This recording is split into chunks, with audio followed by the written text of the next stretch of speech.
What's good, everybody? Welcome back to another InsideCarolina.com podcast. This is the Coast to Coast, brought to you by Johnny T-Shirt. Today, we're talking to Matt Norlander of CBS Sports. It is the Coast to Coast podcast. I am your host, Joey Powell. With me, as always, for the Coast to Coast, Sean Moran, Sherelle McMillan, the KC and JoJo to my whatever the other two dudes in Jodeci's name were. We're bringing on a special guest today, senior writer and college hoops analyst for CBS Sports and CBS Sports HQ. He's also the co-host of the Eye on College Basketball podcast. And at the risk of making an obscure Office reference here, Bears, basketball, Blues Traveler. Does that sound good, Matt Norlander? Bears, basketball, Blues Traveler does sound good. That is a relatively obscure Office reference. I'll go quick comment off the top here. Yeah. First of all, go Bears for sure. I mean, we can talk Justin Fields if you want to, just for we can a straight up hour. The Trubisky thing didn't work out. That's okay. Trust me. Don't even open that door because I can go on Fields for you easily. Obviously big on hoops, and then Blues Traveler. Yes, that's pure 90s nostalgia for me right there. Although I don't get the reference. So my wife will still watch The Office from time to time. Like as we record this podcast, if there's an Office rerun on like Comedy Central, she's going to be finding it, and I'm going to go back downstairs and she's going to be cracking up. I got to be honest. It's not as like dated to me as something that was so uber popular and then had this weird renaissance. Like to me, Friends is borderline unwatchable. The Office isn't that, but I don't know, man. Maybe it's because part of our jobs is to have to be on Twitter a ton. And like these memes keep getting, I think The Office might be the most reshared memed show at this point, that I just don't have any appetite to go back to these episodes. So the reference that you're making, it's kind of lost on me in the moment, although I'm sure I've seen the episode that you're referring to. Okay, so context, it is the episode where Jim Halpert comes in dressed like Dwight. I remember. He's got like the drugstore glasses that he said he paid nothing for. He's got a computer watch. Or a little calculator watch, and he sits down wearing a mustard-colored shirt. It has his hair done like Dwight, and he starts asking Dwight questions in Dwight voice, and Dwight finally picks up on it, and he says, Bears beats Battlestar Galactica. So for you, I switched it up, went Bears, basketball, and Blues Traveler. But all that aside, Sherelle, Sean, how are you guys doing tonight? I'm good. I'm just marveling at this Office talk. I'm not an avid Office watcher, so I have no idea what you guys are talking about. I'm judging you a little bit. Sean, please help me out. You watch The Office, no? I watched it, what is it now, 10, 15 years ago? Now I just feel really old, thanks. So getting rolling, the reason that we brought Matt on here is because with his role with CBS Sports, he kind of has more of a grasp of the college basketball landscape than anybody does, specifically for this time of year. Matt is fully in depth with knowing who's coming back, who left, what transfers landed where, what coaching changes are up. And right now, if you're following Matt on Twitter, at Matt Norlander, that's two T's in Matt, he's actually he's releasing what CBS Sports has done. They call their Candid Coaches series. And you've probably heard about it or seen about it, where they poll a huge number of coaches in college basketball, and all their responses are kind of amalgamated anonymously, so that you guys kind of get to share out what the survey is. The first thing I want to ask you before we get into any specifics about it, Matt, whose idea was this? You know what? The series dates back to 2012, and I cannot honestly give you who came up with it, but when we first did it, it was me and Gary Parrish, who are still obviously at CBS. Yep. And then at the time, the other two national writers were Jeff Goodman and Jeff Borzello, and we were definitely in search of, we went on the recruiting trail in July of 2012. And I want to say July 2012. I could be mistaken. I think that was the Wiggins-Randall summer. I think that's when it was. But anyway, we wanted to get a few things that could have like kind of long-lasting impact in the summer, because the month of August and the month of September, for the most part, mostly if you're not specifically referring to recruiting, and 247's gotten even bigger, obviously, since what it was 9 years ago. The news cycle for college basketball nationally, it's not that it's non-existent, it's just really, really hard. So you'd like to have stuff that's up and interesting and fresh. And so I don't know who came up with it. One of us did. And it was kind of a thing where it's like the four of us were on the road. You go to these recruiting events and you're at games from basically 9 in the morning until 9 at night with a lunch break in between. And you're sitting there talking with coaches informally. And we thought, well, why don't we just ask them, not the questions to start with, but just like you have natural conversations and then 3, 5, 7 different topics will come up. And then you kind of assemble, okay, what questions do we want to ask for this? And we would go back, and that's when you could go to Vegas, and there was a ton of stuff in Vegas. So we'd ask more in person in Vegas and then follow up on the phone or text message after July was ending. And then that's basically the genesis of it. So we've done it every single year since 2012, with actually the exception of 2020, because last season, a year ago in the summer, like no one knew if there was going to be a season, and we didn't want to do a Candid Coaches with like 7 COVID questions. So we actually did not do it in 2020, but we brought it back this year. And it's always a lot of work because it's just me and Parrish now. And yes, we basically land on somewhere between 105 and 110 coaches across the sport.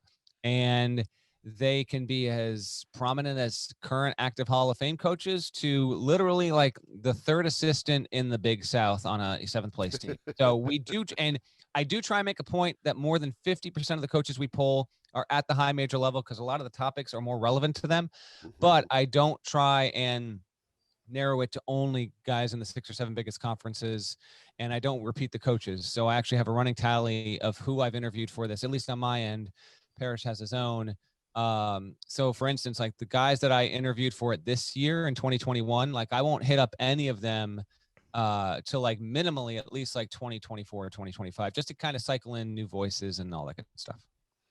Well, it's a really, really, really cool concept, and I think it's kind of generated probably organically, and you guys probably also wanted to kind of steer things, but organically, it's kind of given you the opportunity to get the pulse of 2 of the most seismic, for lack of a better term, shifts in 2 of the bigger programs in college basketball, in changes in head coaches at Duke and at North Carolina. And so that was one of the questions you guys asked. You put that up recently. It obviously hit, dead center of the bullseye for InsideCarolina.com subscribers on our message board. Tell us a little bit about how you guys set that up, and then kind of what your initial responses to the responses you got were. So what were you and Gary's initial responses to what you guys saw? Were you shocked by what came out of it? Were you surprised? Did you kind of get what you thought you were going to get? And just dive into that for us. Sure. So the genesis to this question in particular, although it kind of seems obvious in retrospect, when I went to the Nike EYBL in North Augusta, South Carolina back in July, I was sitting with one coach. This was a head coach at a mid-major program, and I remember the gym we were in, but I don't remember who we were watching. But like Shire was in there, and Hubert was in there, and the coach was just kind of like, "All right, who's going to last longer?" And he kind of pointed, and I was like, "Oh, that's an interesting question. I'm going to steal that for Candid Coaches." And then either later that day or the next day, another coach basically started talking about like, all right, are we thinking John Shire when he takes over Duke? Like, are we thinking he's making it to like a second contract? How do we think that's going to go versus how it's going to go with Hubert Davis? And I was like, this is so wild you're bringing this up, because I had another coach talk to me about this earlier. And so then we got to talking about it. So that's the genesis of the question, which I love when it's coaches just kind of informally gabbing, and they give a seed to an idea.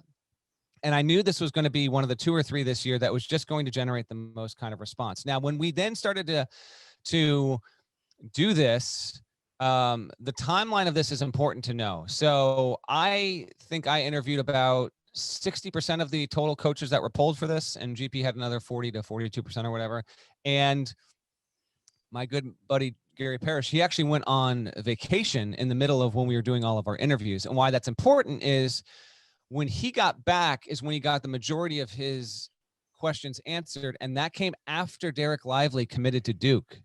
So once Shire leapfrogged Kentucky in the overall class rankings for 22, I think his return for Shire over Hubert, I think it was like 82 to 18% or something like that. Mine was not. Mine was like 57%, 58% for Shire, which was much closer than what I thought it was going to be.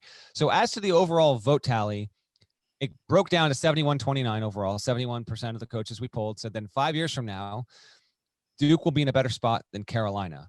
That split did surprise me, but I also didn't think that Shire was going to be landing these 5 stars this quickly, and they'd be committed. Like this timeline, as your listeners are aware of, with a lot of these 5-star players and even some 4-star players, like that has been a little accelerated here, and some of that's because of official visits and stuff that changed this summer because of the pandemic.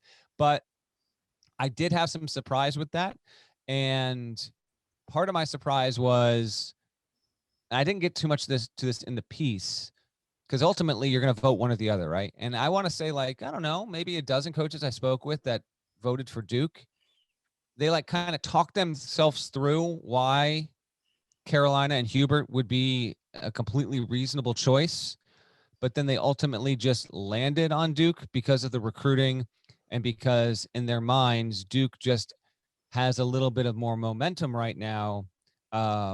So it was interesting when I tallied it up at the end, being like, yeah, but when I reflect back on the conversations I had with coaches, it wasn't as dominant as it seemed, although I expected Duke to win.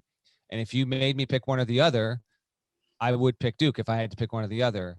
But it's important to also have the context of this, as I put in the story.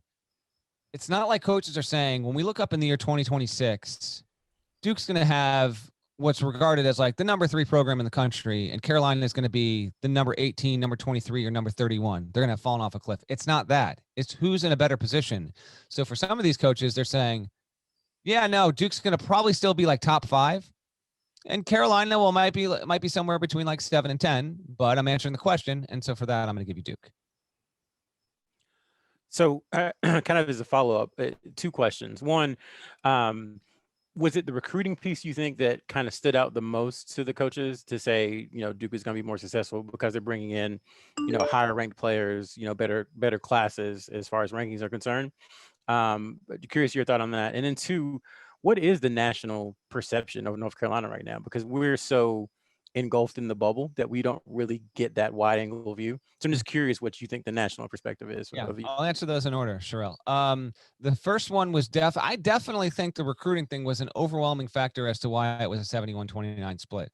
I'd go so far as to say, if you took 2 5-stars off the board right now, specifically Lively for sure, but even like Derek as well, if they were not committed to Duke right now, you cannot convince me that it wouldn't have been much closer to like a 62, 62-38 kind of split, 60-40, somewhere in there. I just think the timing of when we asked this question and Duke hitting, the jackpot, if you will, with these 5 stars in August and early September, that's why this got swayed. Because a lot of these coaches also, like when we're polling and surveying them, they are in the midst of doing in-home visits, on-campus visits. Like they're very much in a recruiting mindset because practices haven't started yet. They're still doing workouts and they're looking around. And if they're at a small college or in a mid-major conference, they're seeing, like, they follow the sport. They follow the news cycle, so many of them. They're seeing that Duke is making headlines, and so that has an impact on their opinion.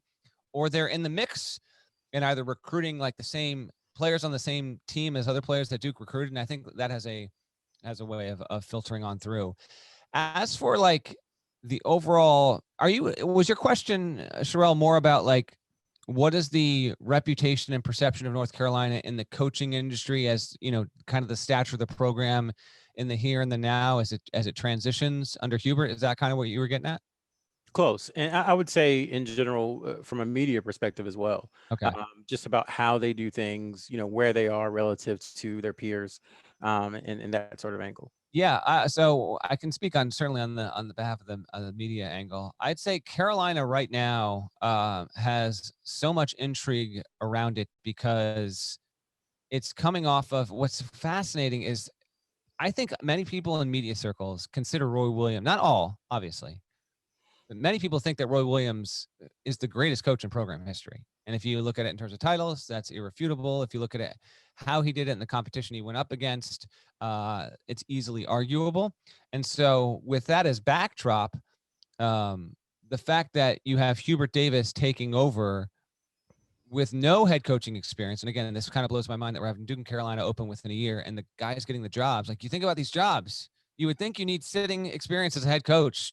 Neither of them have this, and they're getting it. I think that's just completely fascinating and in a way good for the sport, because it's going to drive obviously a ton of local interest, but it does drive national interest.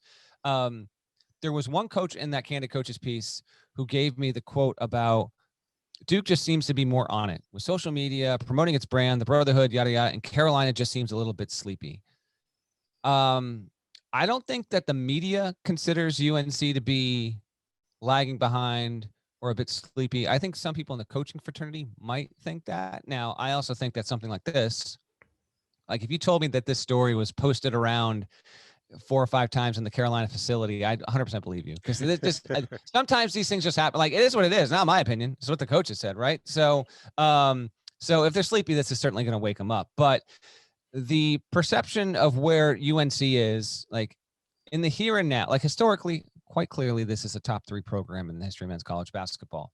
But like in the here and now, if you had to rank programs and considered everything, head coach, their current roster, who they have landed for recruits in the coming year or two, their prospects in the next 2 to 3 years, like where does Carolina fall? Not what does UNC's team rank this season? I'm talking about just like, let's try and encapsulate the past 4 years of UNC hoops and the next 4 years, and let's try and create an echelon here. And where does UNC fall in that? If I was going to speak on behalf of kind of the greater college basketball industrial complex, I'd say that UNC is still in the top 10 of that conversation, but maybe fringe, because there's a lot of uncertainty with Hubert. You gotta see it happen. And it's a fair and valid opinion, but I don't think that this is a situation where UNC is in Duke's shadow. Frankly, I don't think UNC can ever be in Duke. If for that to ever happen, you'd have to have this kind of situation where like UNC is going multiple years without making the NCAA tournament, and Duke is like making the Final Four. Otherwise, that's just not going to happen. Like, so there is certainly a lot of high regard still with this program, but there's just a huge question mark coming off of, the tail end of Roy's career, which it came as a surprise in part because he was just such a wicked competitor. I get the dadgummit stuff and all that, but when he did retire and it was on April Fool's Day, like some people didn't buy it at first because of the date, but also because, UNC was coming off of one of the historically worst seasons ever, right? And then it made the tournament last season, but it was just an okay season in a pandemic, right? And they didn't win a game. And you guys would know this off the top. I'm out of season a bit here, but like, hadn't Carolina won like 30 games in a row in the first round of the NCAA tournament? And this was the first time they had lost in decades. First time Roy Williams had ever lost in the first round of the NCAA tournament. There we go. So this idea that this is how he would go out was just kind of shocking to people. And it's why, kind of wrap up an elongated thought, but I hope I'm kind of hitting on some stuff you're looking for. Plenty of respect for where it lands. Like, it's ahead of an Indiana right now, irrefutably, right? But it's behind Gonzaga. It's behind Duke. It's behind Michigan. It's behind Villanova. Trying to think about like where else in the hierarchy. It could behind Kansas, obviously. But then after that, like it starts to, Baylor up for discussion, certainly probably behind Baylor. When you look at again, Baylor's got its coach. We'll have a top 15 team again this season. That's generally speaking, that's where it falls right now. So I think it's really unique because Tar Heel fans as a whole are used to kind of being in that top 1%, that top 3 or 4 names mentioned. When you think Blue Bloods, you think UNC. And I think it's tough for Tar Heel fans to understand that, hey, there has been some slippage while other teams have really kind of cemented themselves over the last 3 or 4 years. You're not talking about a 15-year period. I think that's something that when folks are going back and looking at the piece that you guys are doing, specifically with respect to Shire at Duke and Hubert Davis at UNC, that it's you're not talking about 20 years. You're talking about a small window, right, and kind of a fraction of that 20-year period. I'm gonna let Sean jump in here and pick your brain a little bit. Sean, go ahead. Sure. First off, I kind of found the answers pretty interesting on both sides, but there was one that jumped out to me regarding Hubert Davis, and it was a coach kind of talking about his NBA experience as well as really having a competitive side. And I saw that in a piece actually Sherelle just put out. The father of a recruit kind of mentioned his New York Knicks experience. I was curious if that kind of came up, with other coaches in terms of, obviously he doesn't have the head coaching experience, but he did have a very successful NBA career. And I was curious just kind of what some of the other detail that came out about Hubert Davis from his coaching peers. Yeah, the coach that gave me that quote is a sitting head coach in a power conference. And what I try and do is either the quote's just so good I have to include it, or this quote kind of gets at things that were referenced by a few other coaches. So the single quote is representative of potentially multiple conversations I had over the phone or in person, and occasionally over text with some other coaches there. As it pertains to his NBA experience, yes, I think that is a significant factor. And I'll share something with you on the pod here that I didn't put in the story because frankly it wasn't relevant, and you might even get some disagreement there. But I had two coaches, and neither of these coaches are the coach that gave me that quote, but they brought up to me.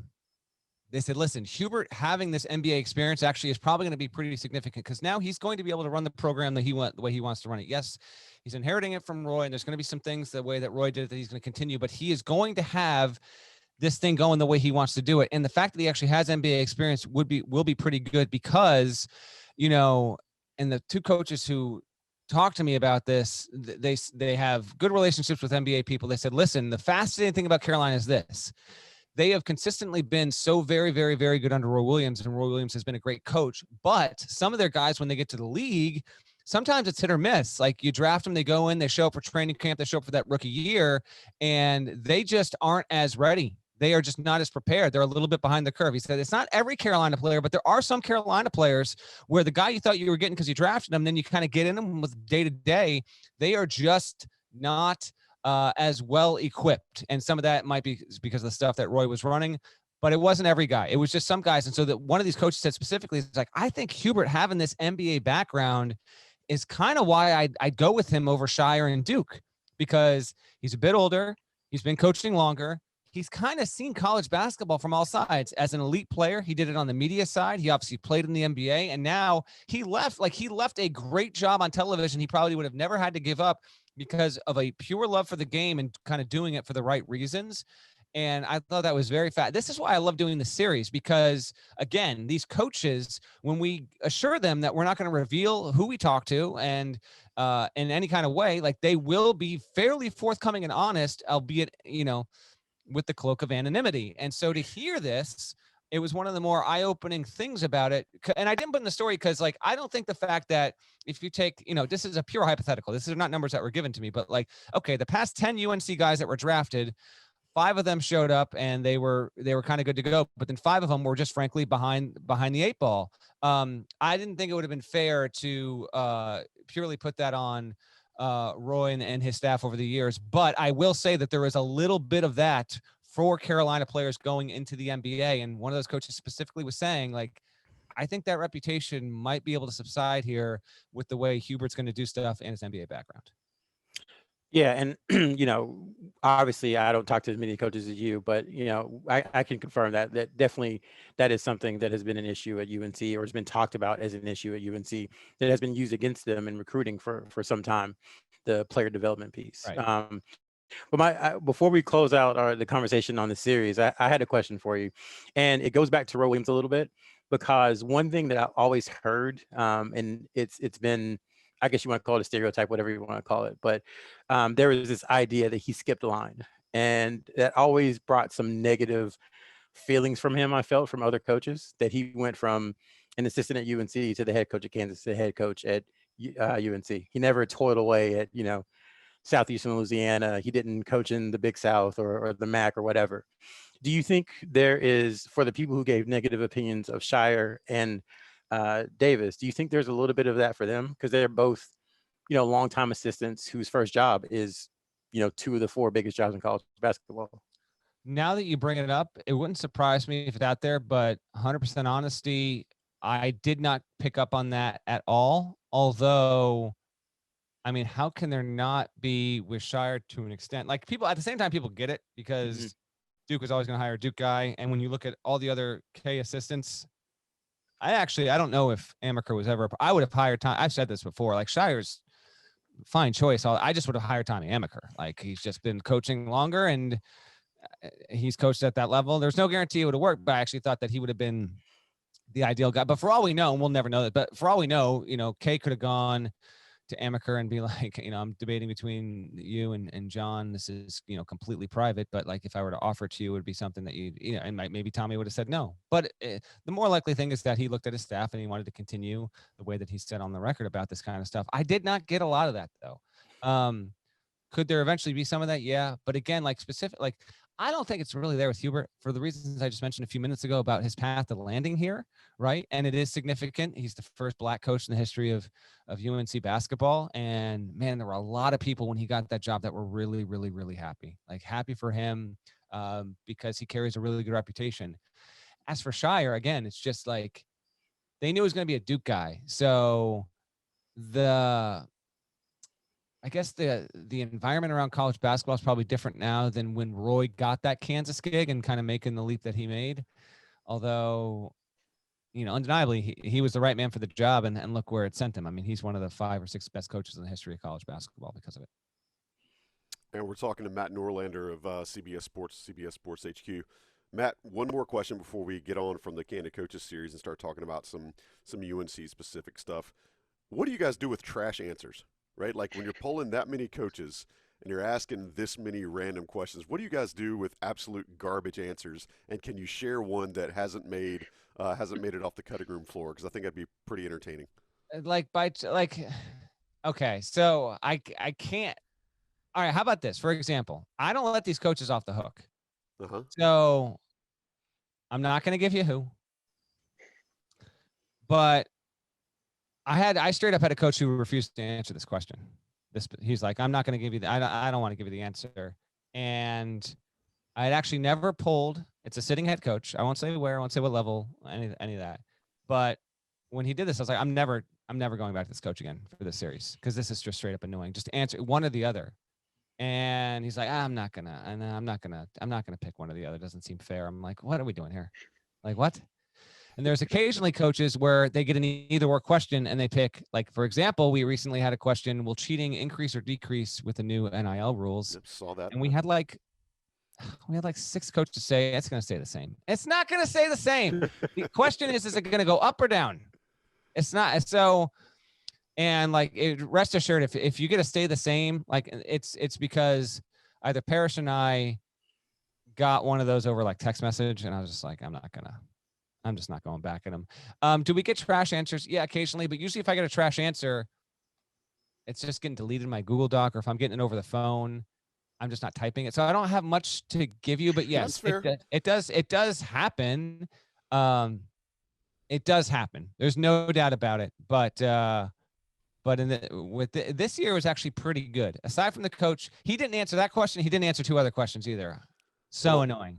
But whatever. I mean, as we all know, and everybody listening to or watching this pod or the guys on this pod, we all know that coaches have huge egos. So I could see where you're going to get some obstinance at some point. Let's take a quick break.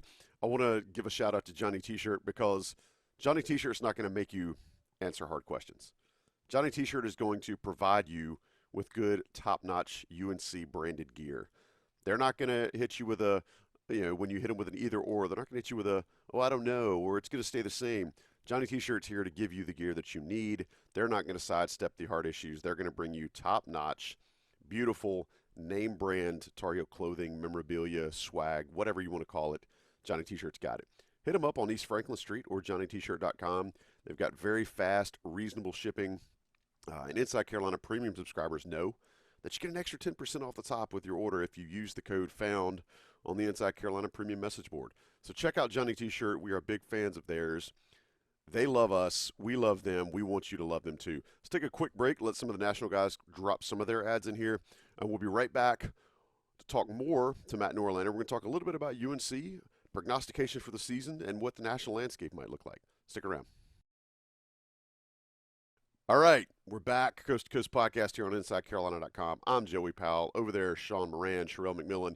With us today, Matt Norlander, senior writer and college hoops analyst for CBS Sports, CBS Sports HQ. He's also co-host of the Eye on College Basketball podcast, which you can get where you find this podcast and any other podcast. Those will start ramping up really, really soon. And if you need your college basketball fix, that's another good place to get it.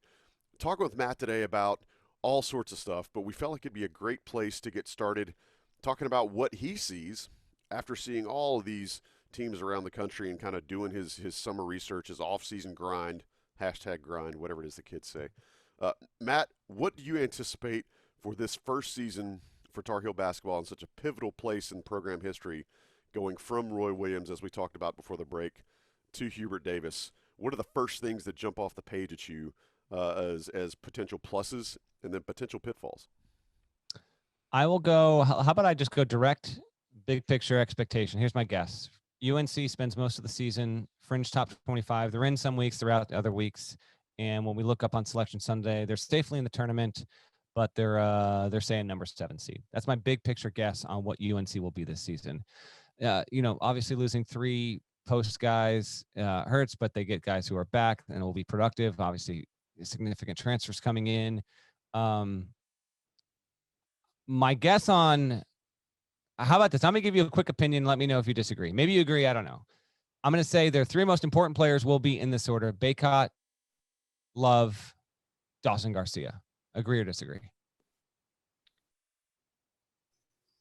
I mean, I'm going to, I think the most important is probably Caleb Love, just because he has, there needs to be a ton of improvement in terms of how UNC will do. So I think his improvement will, at least in my opinion, swing, are they that 7 seed or can they get up higher? I think Armando, it will be the best player and most consistent player, but I think a lot will hinge on Caleb Love's improvement. You guys disagree in that order, though? Bacot, Love, Dawson Garcia?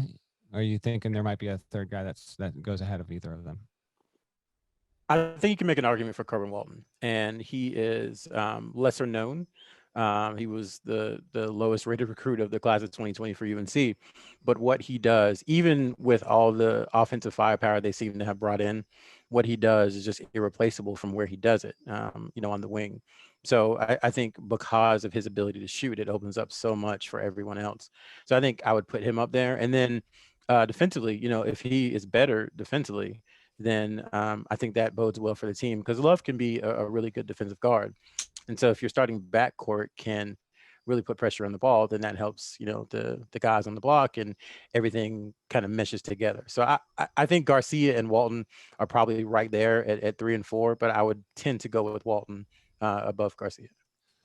Okay. I think Garcia's got a really good shot at being just a kind of a national breakout player in that. Not that he wasn't known at Marquette, but when you're on the stage at UNC in this kind of season, I think they're going to set him up for some success. And while, a player like him isn't readily available to, 10 or 12 teams every single recruiting cycle, man, I could just see the way that he plays being an ideal model for the kind of big, 6'10", 6'11", can be used in a multitude of ways. Like maybe this is, the prototype for UNC bigs going forward under Hubert. I don't know. I'll be interested to see that. Obviously, Love has to be, just from a national perspective, if Caleb Love doesn't make marked improvements, then what I told you will not be true, and Carolina will have struggles getting into NCAA tournament. He has to be better, right? It has to be, because I think like Leaky Black, who we reference occasionally on the College Basketball Podcast, it's become something of a running trope on our pod, all in good nature. You kind of know what he is and what you're going to get out of him. Brady Manick, I think, is going to be a guy where, and this is just based off, I've watched this guy play, I don't know, realistically, I've probably watched 80 games that he's been involved with at Oklahoma. You might get a 7 point out of him, and then he could, if you tell me that, one of the 2 Duke games, Brady Manick drops 24, including a huge 3 with like 30 seconds to go, I'm going to 100% believe it. So he's almost like a house money kind of player. Pretty wily. I wish he was a little more wanting of a rebounder, but he's not. But just a nice kind of ad. Like overall, your roster, I won't spoil the exact number here, But as this podcast is coming out this week, CBS Sports is running my master 1 through 358 rankings of every single team in the country because I'm a psychopath. But people read it. So I will have UNC in my top 25 because I tried to basically split the difference. At their peak, objectively, that roster to me at its peak, 10, 11 in the country at its peak. At its nadir, I mean, I could see like 38 to 42. So try to kind of split the difference, throw them somewhere in that top 25, obviously back end. And I think that's fair. I'm going to get to see them in person, which I'm excited for because they're coming up to my neck of the woods in Connecticut when they got to play Purdue in that Hall of Fame tip-off. And then they'll play another really good team the next night. But what a challenge. Like their schedule is what? They got Loyola, they got a roadie at Charleston, which I love, and I know Roy gave that to Hubert, but I love that as just someone who loves to see power conference teams play on the road. They're going to have a couple of like challenges, if you will, minor ones, but it's Hubert's start of his career. The Purdue game is like, okay, let's see what you got, because Purdue will be a preseason top 10 team, and in the eyes of some will be preseason top 5. So listen, UNC is there with me in terms of most interesting teams heading into the season. Duke, for obvious reasons. UNC, Kentucky bounce back flavor, what they do or what they don't. Gonzaga, can they run the table again in the regular season? Purdue, and I'd say, and UCLA. Those are the most interesting teams in the country. And there's plenty of other ones. Texas is probably in that group as well. I probably neglected to mention them, but that's the core group of teams where in that first 3 to 5 weeks of the season, I just want to see how they look. There's a lot of different things that are going to be going on with all of those teams. And inevitably, at least one of them we are going to be wrong about, for good or for bad. Yeah. You know, it's a numbers game, man.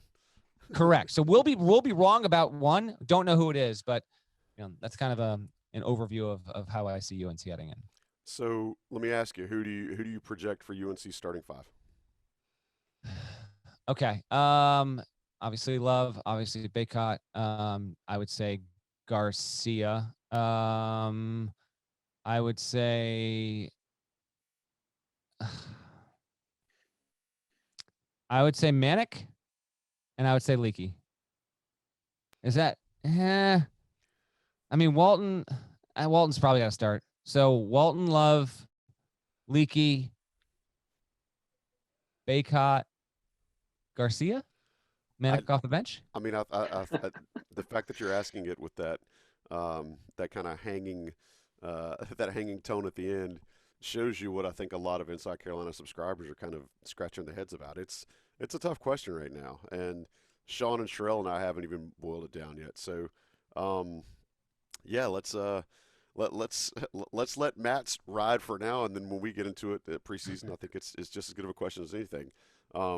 I will say Leaky has been a hot button for a lot of Inside Carolina subscribers for some time, so it's going to be curious to see how Coach Davis approaches that. Sean? I'm curious, kind of backing out of UNC, just kind of your take on the ACC in general. I mean, you know, obviously they have the championship teams, Duke, Carolina, UVA over the past 6-7 years. Florida State's been in the mix. Mm-hmm. But they, you know, there's been a lot of average to bad teams as of late, and I was just curious, kind of your take on the state of the ACC. It is, again, this season, when we get to the end of it, not going to collectively be at the level where I think ACC fans would hope it would be, but it's not going to be any sort of disaster or anything like that. Now, part of this, I'm sure this gets discussed on your show or on message boards and all that good stuff. I think part of this is just a natural fallout of when you have a league with all of these teams. There are, you know, it's just, I understand this is just the reality of things, but the ACC is 3 teams too big. And so you're always going to have, like, the bottom 3 teams are going to be hovering around in that overall, like, Ken Pom, Torvik echelon. Like, they're going to be between, like, you know, 90 and 150, you know, and that's going to bring the league down, and we're going to have that again this season. I don't know who the best team in this. I'm going to pick Duke to be the best team because I guess that's who I have to go with. Even after last season, I guess, but and a lot of that might be Paolo, who I think is going to be an absolute monster. Like he's going to be just absurd. But I mean, they're coming off of 13-10 years, something like that, 13-11. Man, I don't know. Last year, the best teams in the conference were Florida State and Virginia. And then there was a gap. And FSU and UVA, if memory serves, those were both, I think they were on the 4 line. I know UVA was because it got bounced after its COVID thing. I think FSU was also a 4. And if you're the ACC or a fan of the team in the ACC, like, I don't want to say it's not acceptable because that's just way too haughty. And I know that's, but you're like, if we're in the ACC, okay, every occasional year we don't have a 1 seed, I get it. But like, we have to have at least a 2 seed, at least, right? At least 2 teams have to be legitimately in the conversation to be on the 1, 2, and 3 line. And if you can do it at the top, you're getting it done well. And then you obviously extrapolate from there, and you're hoping that at minimum, you've got 7 NCAA tournament teams. They might have had that last year. I don't remember. They were in that ballpark, but hopefully 8 great years. You'll have 9 or 10. The ACC, in my opinion, this season is going to fall behind. Big Ten will be the best league. That'll be 1. Big 12 will be 2. Sean just threw up when you said what you said about the Big Ten, by the way. He's a big Big Ten hater, but go ahead. SEC will be 3, I think. ACC will be 4. Pac-12 will be. Oh, you know what? No, hold on. Big Ten 1, Big 12 2, SEC 3. I'll stick with that. SEC 3. ACC probably 4, Big East 5, Pac-12 6, American 7. That's probably how it'll shake out there. And just one more quick thought off the thought here.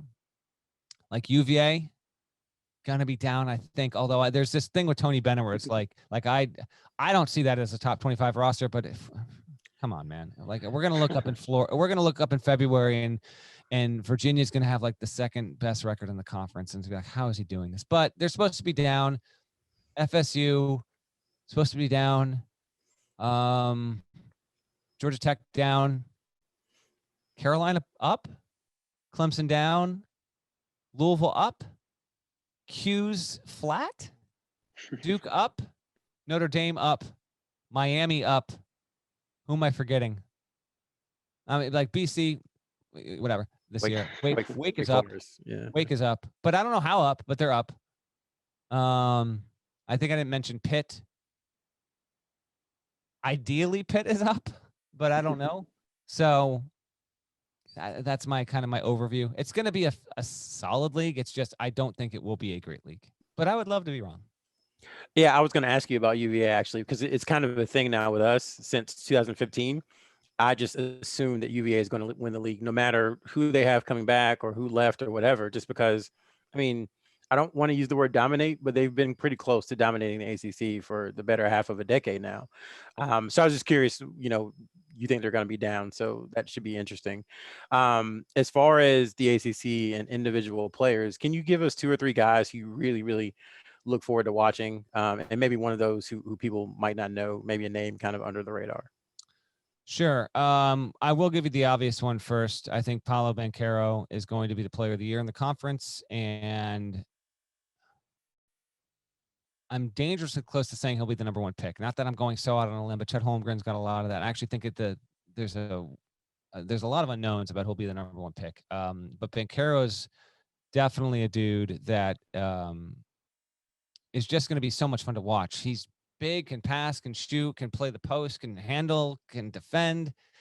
Just I know what podcast I'm on, okay? But he is just undeniable. I had a coach tell me that he believes Paolo is going to be essentially Zion level efficient and dominant. And I stopped and I was like, do you hear yourself right now? He's like, I know what I'm saying. Come back, come talk to me in January. I said, okay, well, we'll wait and see on that. I don't need to talk about UNC. Obviously, your listeners know what to expect or maybe not on that. I'm kind of going through the league here. Like, I think Louisville is going to be a by committee kind of group.